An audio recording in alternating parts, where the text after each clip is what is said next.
সাবেক ক্রিকেটারদের tournament world championship of লেজেন্ডসে প্রতিবেশী দেশটির সঙ্গে রাজনৈতিক সম্পর্ক অবনতির জেরে এবার পাকিস্তান চ্যাম্পিয়ন্সের বিপক্ষে খেলতে অস্বীকৃতি জানিয়েছে ভারত, যার কারণে সরাসরি ফাইনালে উঠে গেল পাকিস্তান।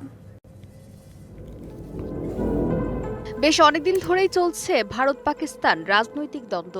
তারপরেও যদিও মাঠে উত্তাপ ছড়াতে মুখোমুখি হতো দুদল, তবে সম্পর্ক এখন এতটাই খারাপ হয়েছে যে দুদল কখনোই আর মুখোমুখি হতে চায় না, যার কারণে হুমকির মুখে আছে বেশ কিছু আন্তর্জাতিক টুর্নামেন্ট। সাবেক ক্রিকেটারদের টুর্নামেন্ট ওয়ার্ল্ড চ্যাম্পিয়নশিপ অফ লেজেন্ডসে ভারত ও পাকিস্তানের সেমিফাইনাল খেলার কথা থাকলেও এবার নিজেদের নাম প্রত্যাহার করে নিল ভারত। যুবরাজ সিং, সুরেশ রায়না, হরভজন সিংদের মতো তারকাদের নিয়ে দল গড়েছিল ভারত। 20 জুলাই পাকিস্তানের বিপক্ষে প্রাথমিক পর্বের ম্যাচে খেলতে অস্বীকৃতি জানিয়েছিল তারা। তখন দুই দলকে ভাগ করে দেওয়া হয়েছিল 1 পয়েন্ট করে। 5 ম্যাচে 9 পয়েন্ট নিয়ে তালিকার শীর্ষে থেকে সেমিফাইনালে উঠে Pakistan.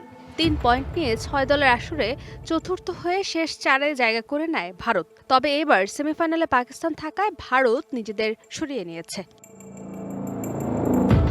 All time Roma. Taste it, love it.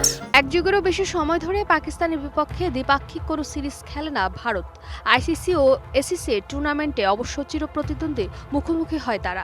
গত এপ্রিলে ভারত নিয়ন্ত্রিত কাশ্মীরের পেহেলগামে সন্ত্রাসী হামলার পর পাকিস্তানের সঙ্গে ভারতের রাজনৈতিক সম্পর্কে আরও অবনতি হয়। আগামী 14 সেপ্টেম্বর সংযুক্ত আরব আমিরাতে ছেলেদের এশিয়া কাপে মুখোমুখি হওয়ার কথা আছে দুই দলের। এছাড়া নারী দল 6 অক্টোবর কলম্বোতে মুখোমুখি হবে ওয়ানডে বিশ্বকাপে। এদিকে ভারত না থাকায় এই টুর্নামেন্টের ফাইনালে খেলবে পাকিস্তান। শিরোপা লড়াইয়ে দ্বিতীয় সেমিফাইনালে অস্ট্রেলিয়া ও দক্ষিণ আফ্রিকা চ্যাম্পিয়ন্সের মধ্যে জয়ী দলের বিপক্ষে খেলবে তারা। ফারজানা জাহান প্রিয়া, ডিবিসি নিউজ।